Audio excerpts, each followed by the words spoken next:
마음의 크기는 광대하여 응용함이 끝이 없다. 이 마음의 크기는 광대, 이거 마음 하나뿐이니까 막 광대하다고 말할 수도 있죠. 근데 광대함은 상대적으로 광대하게 큰 게 아니에요. 오직 이것뿐이니까 광대하다고 하는 거예요. 그냥 크다 작다 마하라는 말과도 같죠. 상대적인 큰 게 아니라 그럼 뭐 이거 하나뿐이니까, 이뿐이니까 그냥 크다 마하라고도 할 수 있고 광대하다라고도 할 수 있고. 이 마음의 크기는 광대하다. 왜? 온 우주 전체가 이 하나뿐이니까 광대해서 응용함이 끝이 없어요. 지금 이 마음이, 이 광대한 마음이 여러분 인생을 지금까지 이렇게 살게 했고, 여러분 배고프면 밥 먹게 하고, 배부르면 화장실 가게 하고, 이 세상 전체를 이렇게 이 마음이 응용하고 있잖아요. 응용해 쓰고 있잖아요. 자동차가 굴러가는 것, 해가 뜨는 것, 별이 빛나는 것, 배가 떠가는 것, 바람이 부는 것, 꽃이 피는 것, 별이 만들어졌다가 성주개공 사라지는 것, 이 전부 다 이 마음이, 이 광대한 마음이 응용함이 끝이 없으니까 마음의 작용이에요. 그 마음이 작용하는 거예요. 마음이 응용해서 이 온 우주법계 전체를 대기 대용으로 한바탕으로 탁 돌리고 있단 말이에요. 그러니까 여러분이 밥 먹는 게 이게 도의 쓰임이고, 마음의 쓰임이고, 숨 쉬는 게 이게 마음의 쓰임이고, 이게 부처작용이에요.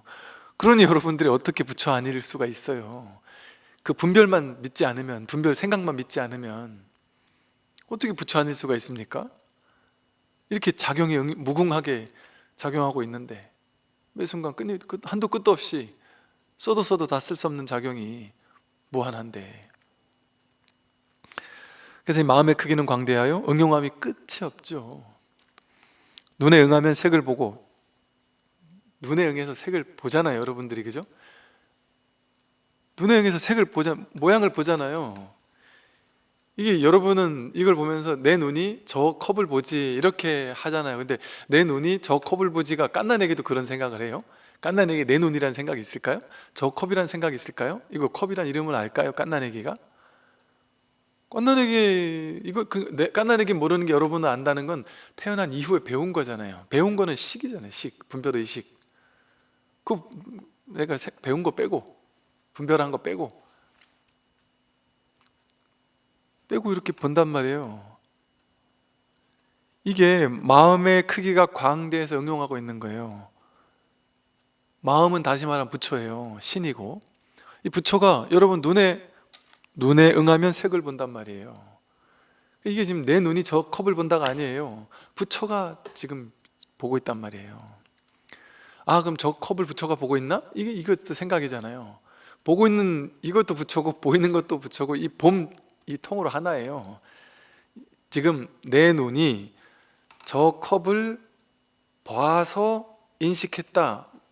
그게 뭐냐면 불교 교리로 말하면 안식이 색경을 촉해서 안식이 일어났다 이거거든요.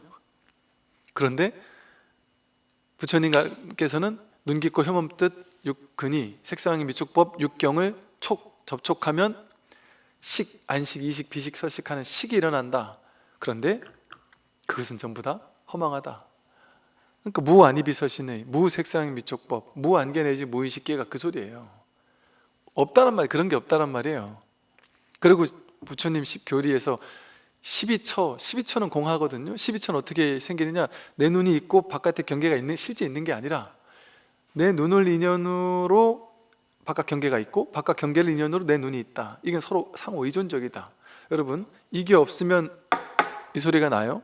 이게 있고 나무가 있으므로 또 내가 손으로 이렇게 부딪히는 게 있으므로 소리가 있잖아요. 이게 아무리 있어도 제가 이렇게 아무리 부딪혀도 분명히 부딪혔는데 나무가 없으니까 소리가 안 나잖아요. 정확히 인연이 맞아떨어지지 않으면 소리가 안 난단 말이에요. 그러니까 아무리 이게 있는데 왜 소리가 안 나지? 이것이 있으므로 저것이 있는데 이게 있는데 왜 소리가 안 날까요? 인연이 딱 명확하게, 이 소리는 어떻게 있어요? 이것과 이것이 명확히 같이 정확히 딱 맞아떨어져야 이게 있단 말이에요. 눈만 있으면 바깥에 대상이 없는데 어떻게 대상을 볼 수 있어요? 근데 대상은 있는데 내가 내 눈이 없어요. 그럼 어떻게 볼 수 있어요? 보는 나와 보이는 것은 서로 인연 따라 일어나는 거예요. 실제 보는 내가 실제 있고 보이는 게 실제 있는 게 아니라 인연 따라 12처는 육군과 육경을 인연으로 12처가 있어요. 그리고 12처를 인연으로 육식이 있고 분별하는 의식이 있고, 그러니까 이게 다 실제 있는 게 아니라는 거잖아요. 근데 우리는 이렇게 일어날 때 이걸 실제라고 여겨요. 그래서 식, 명색, 유깁, 이 모양, 이름과 모양을 가진 바깥의 대상이 실제 있고, 유깁, 이걸 내가 이렇게 보는 내가 실제 있고, 식, 이걸 인식하는 내가 실제 있어서 12연기에 보면 무명행식, 명색, 유깁, 촉수애취 이런단 말이에요. 촉, 이걸 접촉하는, 눈으로 접촉하는 이 접촉이 있고, 접촉하자마자 수, 느낌, 아 이건 좋구나, 저건 나쁘구나, 사람을 보면서 이 사람은 좋구나, 저 사람은 나쁘구나, 이런 느낌이 일어난단 말이에요. 그럼 느낌을 수애취란단 말이에요. 좋은 느낌은 애착하고 취, 집착해서 내 걸로 만들려고 한단 말이죠. 그러면 저 사람을 좋아서 내 걸로 만들려고 하는 그 취착심 때문에 행을 한단 말이에요. 사랑해 하고 말하거나, 사귀자 하고 말하거나, 돈을 좋아하는 마음, 돈을 벌고자 하는 마음 때문에 일을 하고 직장생활을 하면서 업을 짓고 행위를 한단 말이에요. 그게 식, 명생, 유깁, 촉수, 애, 취, 유, 그러면 현실이 벌어진단 말이에요. 그때부터. 그러면 생로병사가 시작돼요. 내가 직장생활을 시작해야지 하고 직장 들어가면 그때부터 나에게 직장이라는 게 탁 태어난단 말이에요. 생로병사 생겨난단 말이에요. 그러면 직장생활에서의 노병사가 있어요. 직장생활이 시간이 가고 거기서 좋고 나쁜 일들이 생기고 변해가고, 직장생활 그만둘 때가 있고 생로병사가 생기는 거예요. 근데 그 모든 게 여기서부터 시작됐잖아요. 보는 나와 보이는 것이 따로 있다는 생각 때문에, 접촉해서 내가 인식하는 게 따로 있다는 생각 때문에, 이게 따로 있다고 생각하니까 좋고 나쁜 게 진짜 있어서 좋은 건 취해야 되고 싫은 건 버려야 되고 애착하고 집착하는 행위를 한단 말이에요. 행동을 한단 말이에요. 이 전부 다 텅 비어서 실제가 아닌데, 그러니까 보되 본 바가 없고 분별하되 분별한 바가 없고 느끼되 느낀 바가 없고, 사랑하는데 과도하게 집착하지 않으면 행위를 해요. 행위를 하는데 유의 행위 아니라 무의 행위 돼요. 하되 한 바가 없는 행위 돼요. 그러니까 부처는 아무 행도 안 하는 사람입니까? 이게 다 꿈인 줄 아는데도 불구하고 열정적으로, 부처님 같이 열정적으로 타인을 위해서 산 사람이 어디 있습니까? 이 세상에. 그 인도 얼마나 넓은데요. 그 땅이, 부처님이 걸어 다녔던 땅이 얼마나 넓은데요. 얼마나 무더운데요. 자기한테 뭐가 나와서 했겠어요? 그 넓은 땅을 맨발로 그 뜨거운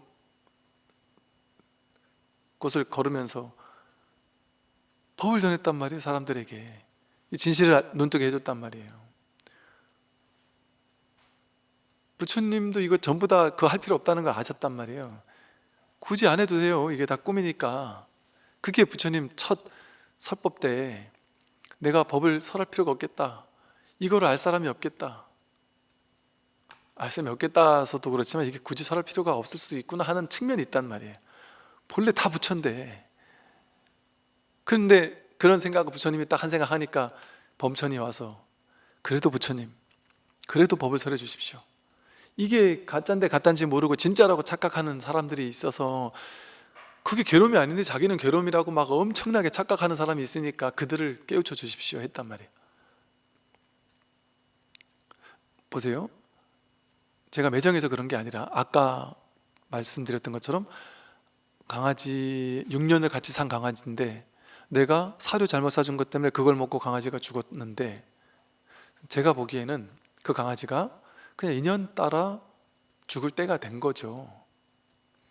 죽을 때가 되니까 우주 법계가 같이 도와줘요. 그가, 여러분, 나무에서 낙엽이 떨어질 때는 때가 되면 이 세상이 가을을 가져와요. 무더운 여의를 몰아가요. 그래서 가을이 오면 낙엽은 그냥 떨어지게 돼 있어요.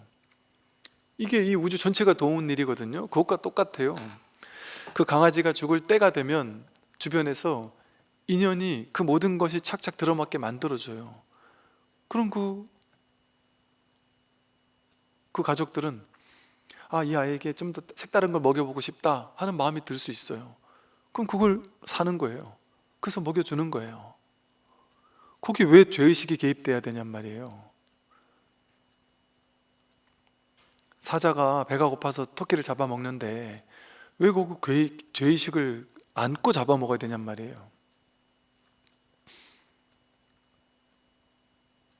근데 이제 사람들은 생각을 믿으니까 자기식대로 생각하고 해석하게 해가지고 그 죄의식을 믿어요. 그래가지고 실제 그분이 몸져 누울 필요가 없잖아요. 그리고 또 그 자식분이 우울증 걸릴 필요가 없잖아요.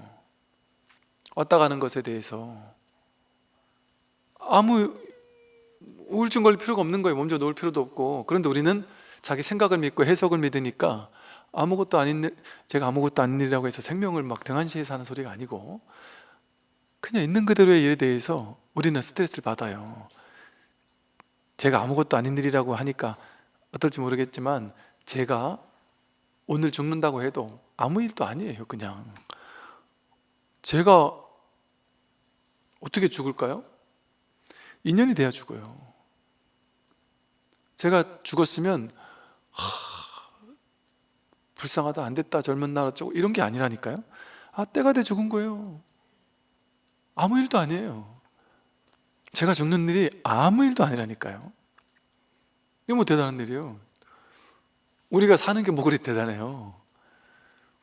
자기가 자기 사는 삶에 의미를 부여하니까 내 인생은 남들과 달라. 내 인생은 이타적이야. 나는 사회에서 엄청난 일을 했어. 뭔가 사람은 죽어서 명성을 남겨야 돼 뭐 어쩌고. 그런 생각 없으면 여러분 거룩한 인생과 거룩하지 않은 인생이 없다니까요. 똑같이 거룩하다니까요. 부처님은 대기업 회장님의 인생만 살고 싶은 게 아니라 가난한 농부의 그 마을을 한 번도 벗어난 적이 없는 가난한 농부의 삶도 경험하고 싶어 해요. 똑같기 때문에. 실제 똑같은 거 아닌가요? 눈앞을 보면 똑같지 않나요? 이 말을 이해하실지 모르겠는데 대기업 막 수조 원을 움직이는 대기업 회장이 오늘 하루에 막 3천억을 결제를 했어요. 도장을 탁탁 찍으면서 결제를 했어요. 근데 그 옆에 허름한 뒷골목에 있는 조만한 건물의 사장님이 똑같이 아침부터 와서 출근해가지고 아침부터 일을 하면서 도장 찍었어요. 3만 원, 5만 원, 7만 원짜리, 10만 원짜리 막 이걸 내가 해야 되나 말아야 되나 이게 잘못되면 어쩌나 막 고민하면서 5만 원, 10만 원짜리 막 결제를 몇 장을 찍어가지고 이분도 10개 결제해가지고 한 100만 원을 결제했어요. 옆에 삼성전자나 대기업 회장님께서 와가지고 고민하면서 이게 10억, 50억, 100억, 200억짜리 결제를 10개를 했어요. 고민하면서 결제했어요. 현실은 어때요? 분별하면 저분은 지금 수천억을 굴린 분이고 이 양반은 지금 100만 원 요돈 굴린 사람인데 어떻게 같아요? 다르죠. 현실은. 현실 세계는 다르죠. 근데 눈앞에서는 어떤 일이 벌어졌어요? 눈앞에서는 이 도장 찍는 이거 내가 할까 말까. 여러분 전 재산이 1,000만 원밖에 없는 사람은 단돈 10만 원, 100만 원 이걸 투자할까 말까가 스트레스 받는 일이겠죠.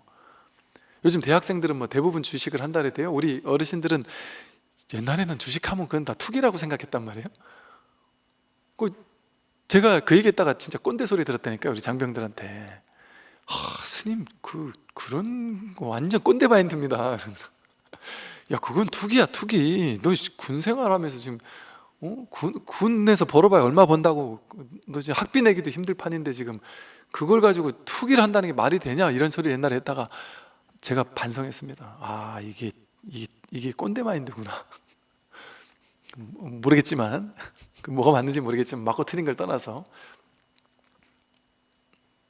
그럼 그 아이들은 알바해가지고 벌어봐야 얼마 벌겠어요. 내가 전 재산이 저도 대학교 때 전 재산이 제 통장에 150만 원 들어있을 때 되게 뿌듯했던 기억나거든요.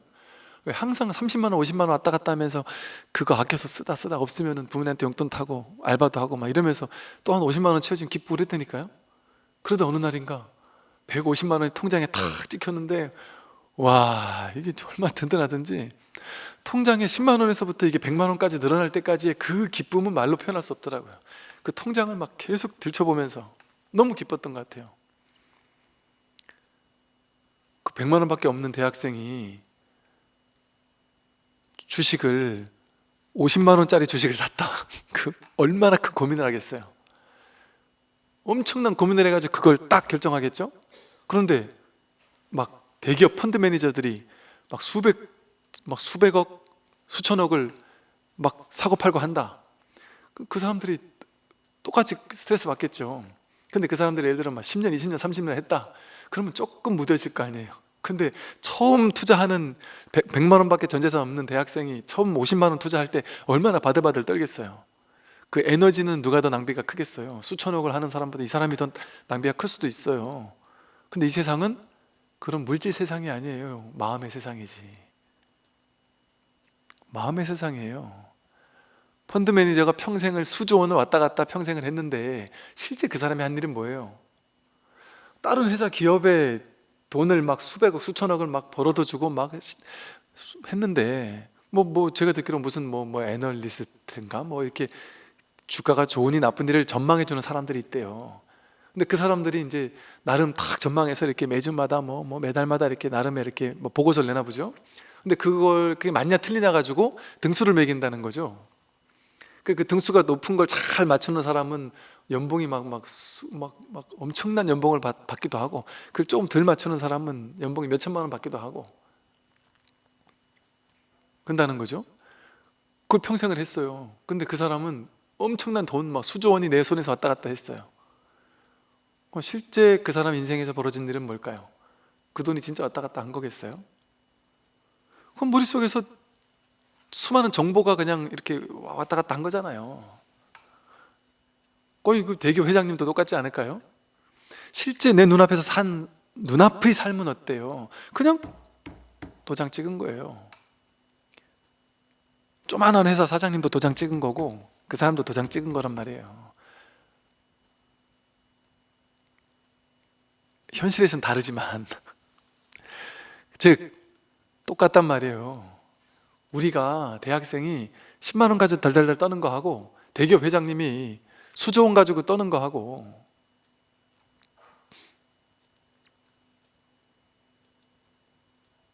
사람의 생명은 똑같아요. 돈을 많이 굴리는 사람은 생명이 귀하고 뭐 돈을 조금 굴리는 사람 생명은 약할까요? 강아지의 생명은 뭐 약하고 대단한 사람의 생명은 귀할까요? 그럴 수가 없잖아요. 똑같다니까요. 그러니까 분별의 세계에서 놓여나면 우리는 전부 다 똑같은 부처님이에요. 귀하고 천한 건 없어요. 그건 그냥 우리 분별 속에만 있어요. 분별 속에만 있어요. 귀하고 천한 거, 높고 낮은 거, 잘나고 못난 것. 눈앞의 현실은 똑같잖아요. 삼성 회장님이 잠잘 때 똑같이 자요. 그냥 아무리 비싼 침대에서 비싼 이불을 덮고 잘 수는 있겠지만 그래도 불면증이 있으면 그 비싼 침대 이불 위에서 잠을 못 자요. 불면증으로. 그런데 속 편한 사람은 어떻겠어요? 이불 침대 없어도 정글의 법칙 같은 걸 봐도 어때요? 그냥 어제는 그냥 땅바닥에서 잤는데 오늘은 막 풀 같은 거 대충 이렇게 해가지고 막 깔아가지고 자면서 야 오늘 아늑하다 이러잖아요. 아늑하다라는 말이에요.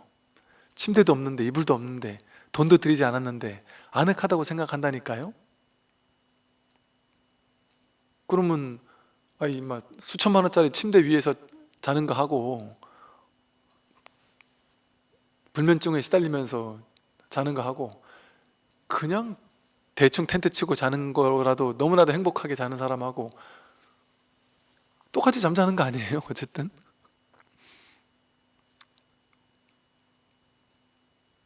똑같은 거예요. 그러니까 그걸 비유해서 부처님 경전에 보면 전생당 같은 데 보면 새 한 마리 새 한 마리를 누가 잡아먹으려는데 못 잡아먹게 했더니 이걸 누가 먹으려고 했다. 그럼 그 새 한 마리 무게를 달 만큼 내가 내 살처럼 떼줄게. 그 허벅지 살을 떼가지고 딱 올려주고 비슷할 것 같아서 이거 먹고 얘를 죽이지 마라. 부처님 전생담에 죽이지 마라. 그러려고 이제 허벅지 살을 탁 떼가 칼로 잘라가지고 딱 올려놨는데 안 맞는 거예요. 다른 허벅지 살도 떼서 올렸는데 또 안 맞는단 말이에요. 나중에 보니까 내 몸 전체가 올라가니까 그 새 한 마리랑 무게가 같더라는 거예요. 진리의 세계에선 그렇다니까요. 대기업 회장님의 삶과 노숙자의 삶이 무게가 똑같다니까요. 법에서는 똑같은 부처니까, 똑같은 신성을 지닌 하나님의 성품, 부처님의 성품을 지닌 존재들이기 때문에 똑같이 부처 성품을 써서 도장 찍는단 말이에요. 부처 성품을 써서 숨쉬고.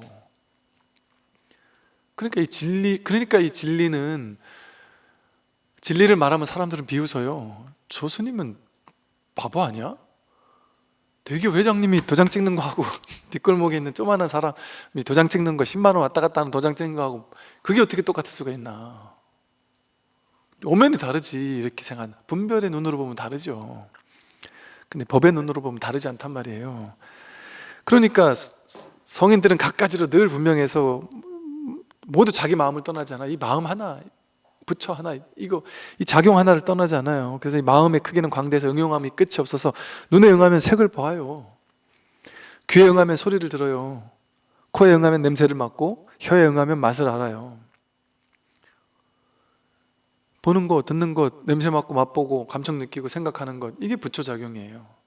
전부 다 이걸 써서 이 부처를 써서 살고 있어요. 우리가 전부 다. 그럼 이 부처를 써서 살고 있다는 건 똑같잖아요. 고귀한 사람이나 고귀하고 천한 사람이 어디 있어요? 사람의 생각 속에서나 그런 게 있지. 그러니까 옛날에 제가 20대 때 뭐 뉴에이지 책 같은 거 읽었을 때 그런 얘기를 읽었던 것 같아요. 저 히틀러는 지옥에 가 있을 것 같지만 히틀러도 지옥에 가 있지 않다. 또 어떤 책에서는 오히려 성인들이 지옥에 가 있고, 그런 얘기 있잖아요. 장녀가 맨날 남자들이 왔다 갔다 하는 창녀 집이 있고 그 옆에 수행자의 구도자의 집이 있었단 말이죠. 근데 죽고 보니까 구도자는 지옥 가 있고 창녀는 저 천상세에 가 있다는 거죠. 어떻게 이럴 수가 있나 봤더니 창녀는 자기가 이렇게 안 좋은 일을 하니까 늘 반성하고 이렇게 살면 안 되는데 하면서 옆에 있는 수행자를 항상 동경하고 흠모하면서 저런 수행자의 삶을 늘 꿈꾸면서 나도 저렇게 수행자의 삶을, 마음이라도 저렇게 수행자의 삶을 살아야지 하면서 마음은 늘 청정히 하려고 했었다는 거죠. 근데 수행자는 겉으로는 수행하는 척하면서 거룩한 척하면서 속으로는 창녀 집을 훔쳐보면서 온갖 상상을 하면서 마음은 더러웠단 말이죠. 그러니까 겉모습이 거룩하다고 해서 거룩한 게 아니에요. 겉모습이 대단한 사람이라고 해서 대단하지 않아요. 우린 전부 다 동등한 대단함, 동등한 광대무변함, 동등한 불성, 신성, 놀라운 진리가 깃든 사람들이에요. 우리가 어떻게 알 수 있어요? 내가 이렇게 숨쉬고 있다라는 존재 자체로 완벽한 신성이 드러나 있는 거예요. 완벽한 자비심을 구현하고 있단 말이에요. 그래서 여러분을 너무 미워하지 마세요. 나를 너무 이렇게 낮추어서 판단하지 마시고, 있는 이대로의 나를, 이렇게 못난 나를, 이렇게 좀 부족한 나를, 조금 더 나아지고 싶은 나를 인정하고 있는 그대로 사랑해주고, 그랬을 때 이 공부가 훨씬 잘 돼요. 그 생각 때문에 공부가 안 되거든요. 나 같은 놈이 공부할 수 있겠어? 저렇게 거룩한 분들도 공부 안 된다는데 나 같은 놈이 공부할 수 있겠어? 이런단 말이에요. 거룩한 사람은 깨달을 수 없어요. 나 같은 사람이 깨달을 수 있지. 왜 그럴까요? 거룩한 사람이 자기가 거룩하다는 상을 가지고 있잖아요. 그 상 때문에 못 깨요. 내가 거룩하다는 상은 깨기가 쉽지 않아요, 여러분. 내가 못난 사람이야 라는 상은 깰 수 있어요. 내가 못난 줄 아니까, 못난 거 이 상을 깨고 싶으니까, 간절히 깨고 싶으니까 깰 수 있다니까요. 근데 내가 거룩하고 대단한 사람이야 라는 상은 못 깨요. 그거 포기 못 해요. 아상은, 아상과 에고가 어떻게 대단한 나라는 아상을 깰 수 있겠어요? 못 깨요. 그러니까 법문 들으면 처음에는 좀 절망스러워요. 왜? 훌륭한 사람일수록 절망스러워요. 저 그랬어요. 고백한다면 저는 제가 남들보다 뛰어난 사람이라고 생각했어요. 어릴 때, 중고등학교는 아니지만 고등학교, 대학교, 성인이 된 20대 때. 왜? 나는 뛰어난 수행자여야만 해, 나는 뛰어난 공부인이어야만 해, 이런 상을 많이 가졌거든요. 그러니까 현실이 나를 뒷받쳐줘요. 내가 불교 공부를 하고 불교에 관련된 뭘 할 때마다 잘 되는 거예요. 그럴 때마다 저는 그렇지, 역시 나는 불교 쪽에서 뛰어난 사람이야, 난 대단한 사람이야. 난 공부를 잘하는 사람이야. 다양한 체험들을 막 했단 말이에요. 남들 못한 이런 체험 저런 체험들도 하고 난 참 대단한 사람이야. 그걸 쥐고 있었단 말이야. 근데 어느 날 그게 내가 아니라는 사실이 받아들일 수가 없는 거예요. 난 그런 사람이고 싶은 거예요. 여전히 포기하고 싶지 않은 거예요. 대단한 수행자를 포기하고 싶지 않은 거예요. 모두가 다 똑같다라는 게 용납이 안 되는 거예요. 나는 더 나은 놈이 되고 싶은 거예요. 그러니까 그거를 받아들이고 싶지 않다란 말이죠. 그렇다니까. 그러니까 성스러운 사람은 공부 못해요. 우리같이 평범한 사람이 공부하는 거예요. 깨질 라상이 별로 없어야. 그러니까 오히려 대단한 사람이 깨닫는 게 아니에요. 우리같이 나 같은 사람도 될까? 하는 이런 사람들이 공부할 수 있다니까요. 그러니까 우리가 대단한 큰 스님 존경하되 그분들을 나와 비교하면서 저런 분들이나 깨닫는 거지 나는 못 깨닫는 거야. 그럴 필요 없다. 그분들은 하루 10시간씩 앉아 계시잖아요. 달마 스님, 육조 스님, 마조, 황복, 임지 스님 얘기하잖아요. 오래 앉아 있는다고 깨닫는 거 아니다. 오히려 오래 앉아 있으면 못 깨닫는다 이런단 말이에요. 오래 앉아 있는다는 상 때문에 못 깨달아요. 그러니까 여러분이 더 난 거라니까요. 저분은 하루에 한 끼만 먹고 하루 일종식을 하면서 그것도 매일 풀만 드시면서 고기 안 드시면서 풀만 드시면서 성스러운 삶을 사시잖아요. 그것과 상관없습니다. 깨닫는데 먹는 거랑 뭔 상관이 있어요? 깨닫는 게. 부처님은 그런 부처님은 일종식 하셨지만 다 드셨어요. 부처님은 제자들한테 그냥 한 집 딱 정해라. 거기서부터 8집 가가 7집을 가면서 그냥 주는 대로 먹어라. 고기는 골라내고 먹어라. 이렇게 안 했단 말이에요. 분별하지 말고 주는 대로 먹어라 했단 말이에요. 골라낼 수도 없었고 무슨 뭐는 빼고 이러지 않았단 말이에요. 그들이 주는 대로 먹는 거예요. 제가 살아보니까 오신채 빼고 음식을 먹으려면 본인이 직접 음식을 해 드시든지 아니면 공양주를 쓸 능력이 있든지 그래야 되겠더라고요. 저는 이제 공양주 보살님 없이 그냥 혼자 살면서 이렇게 먹어보니까 그거는 내가 못하겠다. 나 저 요리를 못하니까 그냥 주는 거 갖다 먹는 입장에서 주는 것만도 얼씨구 고맙습니다 하고 먹어야지. 이 오신채 뺐습니까? 여기 뭐 고기 들어갔어요? 그렇게 어떻게 해요? 그냥 주는 대로. 아이고 진짜 감사합니다. 이거라도 안 주셨으면 제가 그냥 대충 떼었을 건데 주시니 감사합니다 하고 먹어야 되는 거잖아요. 지금은 죄의식 없어요. 주는 대로 먹는데 죄의식 없어요. 그게 왜 죄의식이 있어야 돼요? 어찌보면 부처님도 그러고 사셨는데 할 수 있으면 좋지만 그렇게 할 수 있는 건 좋죠. 그렇게 할 수 있으면 안 하는 것보다 훨씬 좋아요. 그건 저도 알아요. 확실히 먹는 거를까요? 좀 이것저것 막 쑤셔 넣잖아요. 그러면 좀 마음도 좀 이렇게 속이 벌써 불편하고. 근데 제가 처음 출가해가지고 은사 스님 밑에 탁 들어가가지고 처음 한 6, 7개월 그 기도만 하고 수행만 하면서 진짜 좋은 음식만 먹고서 규칙적으로 삼시세끼를 좋은 음식만 먹으면서 기도하면서 살다 보니까 제가 어릴 때 별명이 섹시맨이라 그랬잖아요. 새까맣고 시꺼매서 한 번도 하얘본 적이 없어요. 항상 새까맸어요. 매일 노가다할 때 아버님 일 도와드린다고 맨날 햇볕 아래에서 노가다를 뛰고 했으니까 맨날 새까맸거든요. 출가하고 나서 우리 절에 제가 처음 출가했을 때 너무 하얀 병자같이 하얀 스님이 계셨거든요. 그래서 저분은 뭐 저렇게 하얗나 싶을 정도로 제가 좀 이상하다 싶을 정도로 너무 하였어요. 제가 한 1년 지나고 나서요 어떤 신도님들한테 그 얘기를 들었다니까요.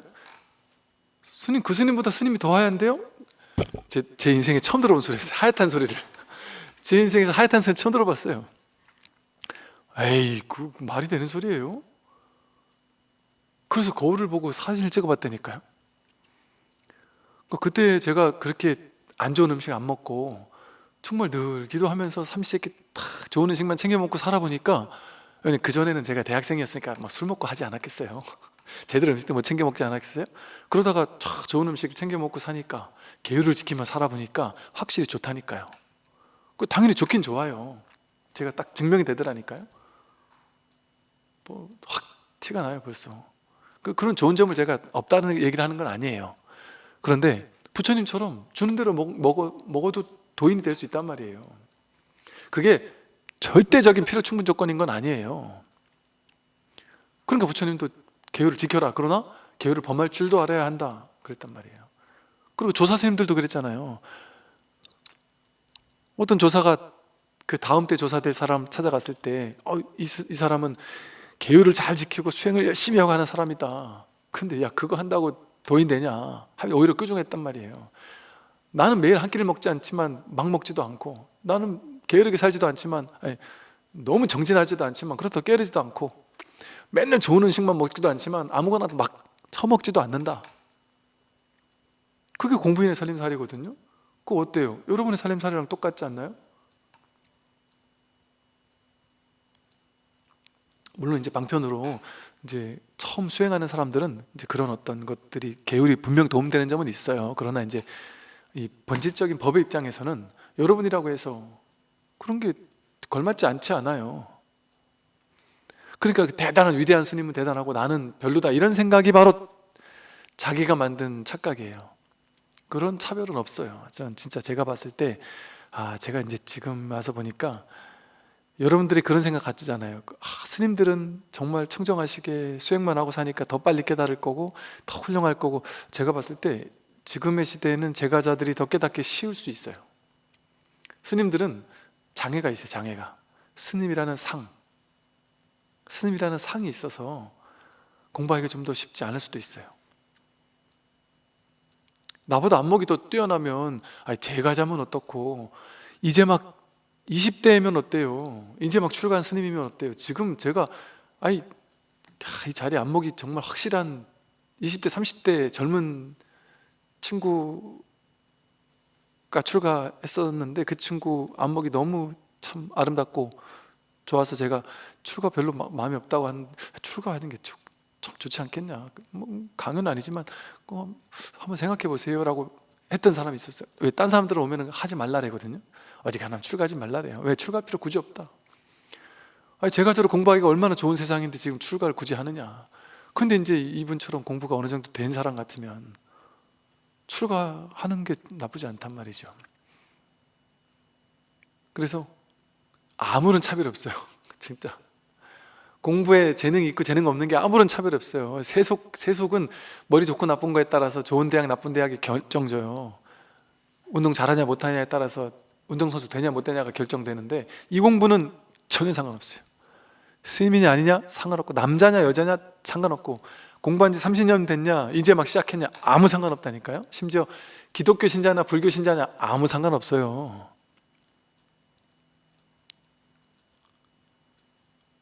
이걸 아니까 이제 사람들한테 포교를 해도 강요 안 하게 되겠더라고요. 강요 전혀 안 해요. 이게 너무, 옛날에는 불교가 너무 좋으니까 너무 강요했어요. 사람들한테. 내가 정말 좋아하는 사람에게는 엄청 강요를 했어요. 근데 이제는 강요 안 해요. 시절 인연이 되면 저절로 될 것이고, 저절로 시절 인연이 안 오면 내가 죽더라고 해도 안 할 것이고, 시절 인연이 돼서 탁 여기 마음 발심을 하면 몇 달 만에도 깨달을 수 있고요. 자기가 발심을 못해서 잘못 공부하면요, 출가를 해가지고 이 공부에 50년을 정진을 해도 못 깨달을 수 있어요. 이게 시간의 문제가 아니기 때문에. 그러니까 전혀 강요하지 않아요. 이제 그 인연 따라 오는 사람 막지 않고 가는 사람 잡지 않는단 말이에요. 다 인연이 있는 거예요. 저마다에. 그러니까 아무런 차별이 없어. 이게 불이법이에요. 이게 좋은 공부예요. 그러니까 대단한 공부인 따로 없다니까요. 내가 바로 공부인이에요. 이 평범한 사람들이 공부를 해마칠 사람이에요. 그런데 이게 진짜 간절해서 나는 끝까지 할 거야 하는 사람이 근기 높은 사람이에요. 근데 이제 내가 힘드니까 잠깐 와서 이렇게 좀 법문 좀 듣다가, 내가 좀 살만하니까 이제 내팽개치고 안 하다가, 나중에 좀 힘든 건 생기면 또 와서 좀 듣다가, 이게 이제 근기 낮은 사람이지, 참선 오래 하는 능력 있는 사람이 근기 높은 사람이 아니에요.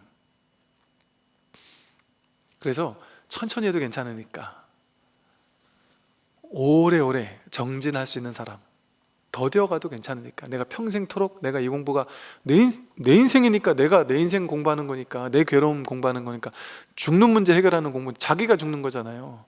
자기가 늙고 병들고 죽는 거잖아요. 자신의 늙고 병들고 죽는 문제 해결하는 공부인데 불교랑 뭔 상관이 있어요? 자기 공부하는 거니까 이게 제일 중요한 공부죠. 그러니까 평생 해야죠. 그 마음만 있으면 그 사람이 근기 높은 사람이에요. 근기 높은 사람은 정해져 있지 않아요. 없어요. 왜? 100% 근기를 다 가지고 있는데요. 왜? 부처를 이렇게 쓰고 있으니까. 마음의 크기, 부처의 크기는 우리 모두에게 광대해서 응용함이 끝이 없어요. 내가 말하고 생각하고 행동하는 게 다 부처의 응용이니까. 눈에 응하면 색을 보고, 귀에 응하면 소리를 듣고, 코에 응하면 냄새를 맡고, 혀에 응하면 맛을 안다. 이거 아는 사람 있습니까? 다 하고 살잖아요. 부처 작용을 우린 다 쓰고 산단 말이에요. 완벽하게. 나아가 온갖 움직임과 활동함이 곧 자기 마음이며, 모든 움직임, 모든 활동 전부 다 자기 마음, 자기 부처를 쓰고 있는 거예요. 완벽하게 쓰고 있어요. 우리가 언제나 언어로 나타낼 길이 끊어진 것이 곧 자기 마음이다. 여기서 이제 언어 도단이라는 말이 나오는 거예요. 이 마음을 가지고 쓰고 있으나 이걸 말로 설명할 길이 없다. 언어로 나타낼 길이 끊어졌다. 언어로는 도저히 이걸 나타낼 수 없다. 말로는 예를 들어 이게 텅 비었다, 공적영지하다 이러면은 텅 비었겠구나, 공적하지만 뭔가 소소영리하게 아는 마음이구나, 이렇게 머리로 정진해서 머리로 이렇게 개념을 이해하고 파악해가지고 알려고 하니까 그러면 틀렸단 말이에요. 그건 언어를 가지고 머릿속에 조합해서 알았다 이러면 틀렸단 말이에요. 그러니까 언어로 나타낼 수가 없어요. 그러니까 지금 모든 스님들이 하는 설법은 불가능한 것을 하는 거예요. 그러니까 말을 따라갈 필요가 없어요. 말은 믿으면 안 돼요. 말을 믿으면 안 돼요.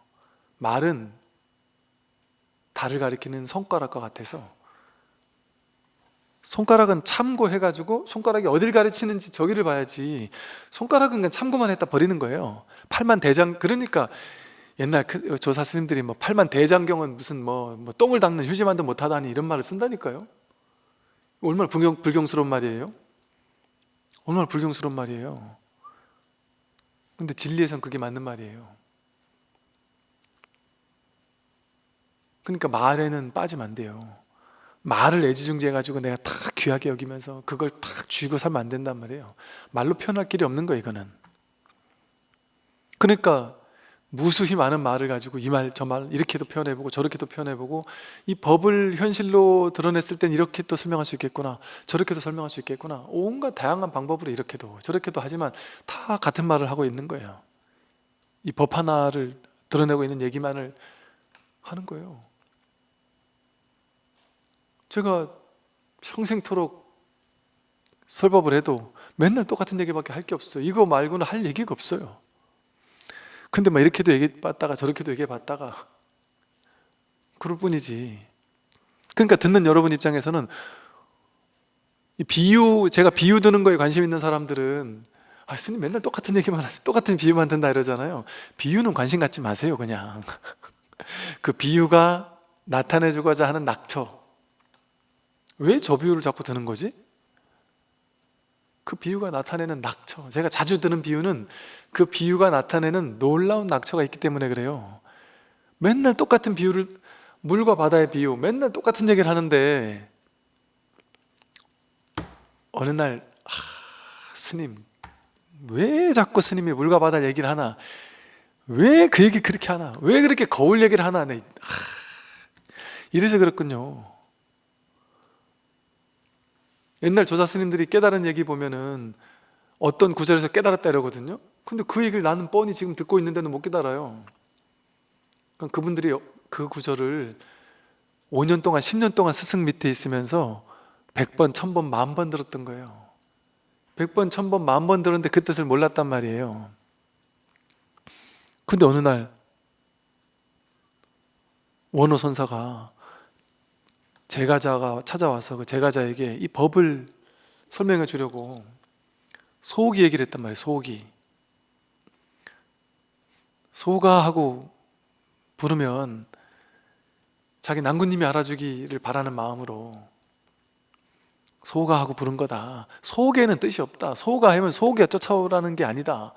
소기 하고 불렀지만 그건 소기하고는 관계가 없다. 그 말하고는 관계가 없다. 이 얘기를 했는데 이 사람 못 알아듣었단 말이에요. 근데 그 옆에서 듣고 있던 대해가 그걸 알아듣고 그 속이 말엔 뜻이 없지 않습니까? 그랬더니 뜰 앞에 잣나무도 그거다. 거기서 그냥 훅 깨달았단 말이에요. 그래서 멍해졌단 말이에요. 멍해진 상태로 문을 열고 이렇게 나가는데 닭이 푸드덕거린단 말이에요. 닭이 푸드덕거리는 게 이거예요. 그 소고기 얘기를 몰랐냔 말이에요. 100번, 1000번도 들었을 거예요. 스님들은 맨날 듣는 얘기니까. 근데 이게 어느 날 자기 얘기가 될 때가 있다고요. 그러니까 맨날 똑같은 얘기를 듣고 또 듣고 또 듣고 하는 거예요. 그냥 모를 뿐 아는 마음으로. 그럼 이거의 어떤 진짜 뜻이 언젠가는, 그래서 이 법문을 들을 때는 모른다 하고 들으면 돼요. 그냥 항상 알아도 모른다. 아는 건 머리로 아는 거니까 내가 확 시원해지지 않았으면 모르는 거예요. 그냥 알아도 모르는 거예요. 왜? 진짜 알면 여기서 아는 거예요. 진짜 알면 탁 소화가 돼버리니까 쑥 내려가니까. 그러니까 나 알았다 하면은 그거는 아직 쑥 내려간 게 아니에요. 그러니까 그냥 알았어도 모르는 거라니까요. 그러니까 법문 들으니까 말은 다 알 것 같다. 모르는 거라니까요. 그냥 말은 알 것 같은데 그냥 모른다 하고, 말 아는 거니까, 말 머리로 이해한 거니까, 그러니까 그냥 영락없이 모를 뿐 하는 마음으로 그냥 듣는 거예요.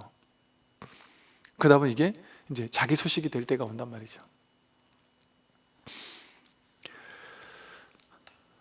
그래서 이 말로 나타낼 수 없는 언어 도단의 것을 그냥 계속해서 말로 이렇게도 설명하고 저렇게도 설명하는 게 바로 법문이에요. 그러니까 우리는 말 따라갈 필요 없구나. 말에는 뜻이 없구나.